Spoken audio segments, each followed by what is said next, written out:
Il a osé dire ça devant tout le monde. Cristiano Ronaldo vient tout simplement de démolir France Football et le Ballon d'Or. Pour ceux qui ne seraient pas au courant, aujourd'hui c'était la cérémonie du Global Soccer Award. Comme vous pouvez le constater, Jude Bellingham a reçu le prix du meilleur jeune talent de l'année. Vinicius également a reçu le trophée du meilleur joueur de l'année. Finalement, que ce soit la cérémonie FIFA The Best ou cette cérémonie-là, on n'a pas vu Rodri. Lui-même il sait. Et pendant la cérémonie, comme d'habitude, ils ont posé plusieurs questions à Cristiano Ronaldo et il a parlé aussi du Ballon d'Or. Mais avant ça, il a d'abord parlé du Real Madrid et du FC Barcelone. Il a dit le Real Madrid est devant le FC Barcelone et ils disent qu'ils font une mauvaise saison. Je ne comprends pas ces choses et il s'est mis à rigoler. Et c'est pas tout, il a même profité encore de l'occasion pour clasher encore une fois la Ligue 1. Lui décidément, il aime bien clasher la Ligue 1. Il dit la Ligue saoudienne est meilleure que la Ligue 1 bien sûr. Essayez de sprinter sous 38, 39, 40 degrés Celsius et vous verrez. La France n'a que le Paris Saint-Germain et les autres sont finis. De Marseille tu parles. Non mais le gars il est insolent. C'est après les amis qu'il a dit les termes sur le Ballon d'Or. Voici ce qu'il dit. Il dit, je le dis devant tout le monde, Vinicius devait gagner le Ballon d'Or. C'est pour ça que j'apprécie le Globe Soccer Award. Ici ils rendent les récompenses justes. Donc de l'autre côté il a celui qui sont malhonnêtes. Donc là clairement il prend la défense de Vinicius. C'est pour ça qu'on l'aime. Oh Kylian Mbappé tu es fort. En seulement quelques matchs les amis, Kylian Mbappé a réussi à retourner la veste de toute la presse espagnole. On se rappelle tous comment en début de saison tout le monde l'allumait, moi le premier. Et maintenant je vais vous montrer ce que les médias espagnols disent de lui. Déjà là les amis ça en fait. La presse espagnole s'enflamme après la première demi-saison de Kylian Mbappé au Real Madrid. Le média Diario dit que le Français qui a marqué 14 buts est en mode Cristiano Ronaldo. En mode Cristiano Ronaldo carrément. Ils disent ça parce que Cristiano Ronaldo lors de sa première saison à la même période il en avait marqué 13. Donc Kylian Mbappé a marqué un de plus que Cristiano Ronaldo. Ils disent que CR7 avait un total marqué de 33 buts pour sa première saison en Espagne. En espérant que Kylian Mbappé aussi ça se termine de la même manière. Mais c'est pas tout, regardez la folie qui va suivre. Voici ce que disent trois des grands médias en Espagne qui le critiquaient au début. Diaros qu'on vient de voir a aussi dit, il a marqué, a aidé, a souri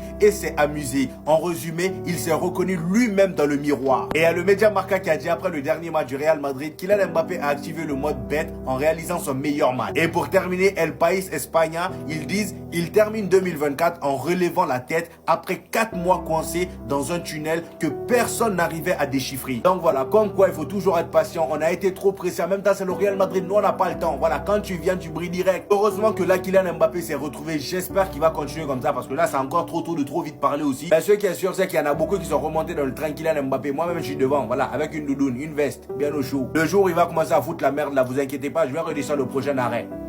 Papa Neymar, est-ce qu'on peut mentir comme ça? Il y a quelques jours, le père de Neymar a fait une interview où il explique la raison pour laquelle son fils a quitté le FC Barcelone pour aller au Paris Saint-Germain. Attachez vos ceintures parce que la prochaine info va être terrible. Donc voici les propos du père de Neymar. Il dit aller au Paris Saint-Germain était aussi une décision de changement. À l'époque, nous étions dans une situation très difficile au FC Barcelone. Il semblait que le club voulait qu'il prenne la place de Lionel Messi et il ne le voulait pas. Donc à l'époque, d'après lui, le FC Barcelone voulait que Neymar prenne la place de Lionel Messi au club. C'est-à-dire devenir la tête d'affiche, la star de l'équipe. On continue, on va revenir sur ça après. Jusqu'à ces derniers jours, nous avons essayé de l'empêcher de partir. Mais il est parti parce qu'il ne voulait pas occuper la place de Lionel Messi et être la plus grande star du Barça. Papa Neymar, c'est ce que les Ivoiriens appellent c'est doi. Je sais pas si tu nous prends pour des jambons, mais nous aussi on est allé à l'école. On sait c'est quoi la valeur de l'argent. T'as pas à te justifier. Franchement, avec la grosse somme que le Paris Saint-Germain avait proposé à ton fils, tu veux nous dire que le poté a quitté le FC Barcelone parce que non, il voulait pas prendre la place de Lionel Messi. Déjà, tu mens. À aucun moment, le Barça a demandé que Neymar prenne la place de Lionel Messi. Depuis quand?